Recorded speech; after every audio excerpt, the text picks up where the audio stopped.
অতীতকাল থেকে প্রচলিত বাল্যবিবাহ বর্তমান সমাজেও এক ভয়ঙ্কর অভিশাপের রূপ ধারণ করেছে।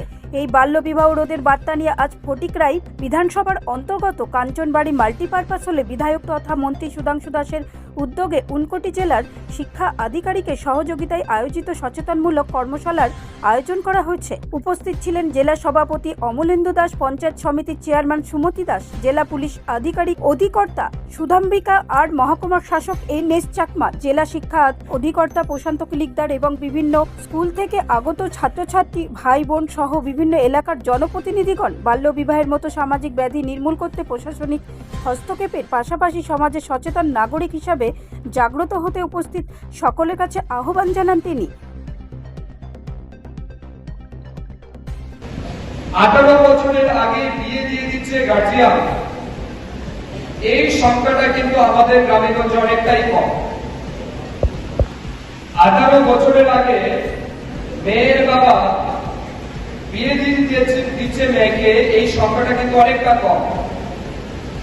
বা ছেলের বাবাও কোনো 18 বছরের কম বয়সী মেয়েকে তার ছেলের বয়সে বাড়িতে আনছে, এই সংখ্যাটাও কম। তাহলে বাল্যবিবাহ হচ্ছে কি করে? বাল্যবিবাহ হচ্ছে আমরা দেখছি বিশেষ করে বর্তমান সময় ছেলে মেয়েরা প্রেম করে নিজের না বুঝে ইনমেচিউর ভাবে ডিসিশন নেয় এবং পালিয়ে বিয়ে করার একটা প্রবণতা আমাদের গ্রামেগঞ্জে কিন্তু দেখা যাচ্ছে। ঠিক বললাম না বন্ধুরা?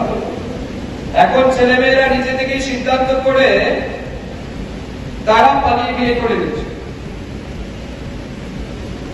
এখন এমন কোন ঘটনা আমাদের বিভিন্ন গ্রামে প্রায় প্রতিনিয়তই দেখতে পাচ্ছি। এখন তারা তো সিদ্ধান্ত নেয়, পরবর্তী সময় সমস্যাটা কি ফেস করতে হচ্ছে আমাদের? ফেস করতে হচ্ছে প্রথম সমস্যা কি, ছেলে এবং মেয়ে যখন পালিয়ে বিয়ে করলো, তারা দেখা গেছে পালিয়ে ট্রেনে করে হয়তো চলে গেছে আসাম, গুয়াহাটি, নতুবা দিল্লি, নতুবা ব্যাঙ্গালোর, নতুবা কলকাতা, নতুবা তাদের কোন আত্মীয় বাড়িতে। এবারে মোবাইল সুইচ অফ, ছেলের মোবাইলও সুইচ অফ, মেয়ের মোবাইলও সুইচ অফ। মেয়ের বাবা খোঁজাখুঁজি করতে করতে মেয়েকে না পেয়ে সে ভাড়াতে গিয়ে একটা মিসিং ডায়েরি করে যে আমার মেয়েকে আমি খুঁজে পাচ্ছি না, আমার মেয়েকে আপনারা খুঁজে বের করে দিন। এরকম অবস্থাতে আমাদের ঊনকোটি ডিস্ট্রিক্ট আছে চাইল্ড ম্যারেজের ক্ষেত্রে এটা একটা ভয়ঙ্কর অবস্থা। তো এরকম একটা বিষয় আর আছে, দ্বিতীয়ত আছে ড্রাগ, সেটা একটা ভয়ঙ্কর বিষয়। এবং দেখা গেছে চাইল্ড ম্যারেজ যে সমস্ত হচ্ছে, অর্থাৎ বয়স হওয়ার আগে পর্যন্ত আগে যাদের বিয়ে হচ্ছে, একটা বড় অংশই আমাদের স্কুলে পড়াশোনা করছে এখনো, এবং কিছু কিছু স্কুল ছুট এরকম মেয়েরাই বিশেষ করে বিয়ে হচ্ছে, বিয়ে দেওয়া হচ্ছে। তার কুফল আমাদের সমাজে খুব ব্যাপকভাবে পড়ছে।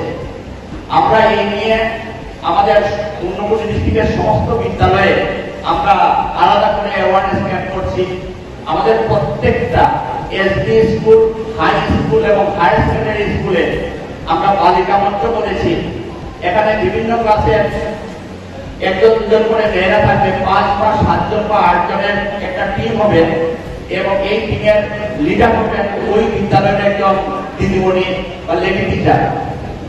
ওনারা বিভিন্ন ক্লাসে ক্লাসে ছাত্র ছাত্রীদের অ্যাওয়ারনেস করবেন যাতে তাড়াতাড়ি বিয়ে হলে কি তার এফেক্ট হতে পারে। এর বিভিন্ন এফেক্ট নিয়ে বিস্তারিত আলোচনা করবেন। এখানে আমাদের রবি মহোদয় আছেন, আলোচনা করবেন। তো এরপরেও যদি দেখা যায় কোনো ছাত্রী, অনেক সময় বিয়ের আগেই আলোচনা হয়, বাড়িতে আলোচনা হয়, ওই ছাত্রী স্কুলে এসেও তার বান্ধবীদেরকে তার বিয়ের ব্যাপারে আলোচনা করে, এরকম যদি খবর পাওয়া যায় সেটা আমাদেরকে জানাবে। স্কুলের ওই লেডি টিচারের মাধ্যমে, প্রিন্সিপালের মাধ্যমে আমাদেরকে জানাবে। আমরা তার যদি বিয়ে না হয় উপযুক্ত সময়ের আগে, সেই ব্যাপারে আমরা সঠিক জায়গাতে জানাই। কুমারঘাট থেকে রুকন পাল, ব্যুরো রিপোর্ট, রাষ্ট্রীয় প্রসার বাংলা।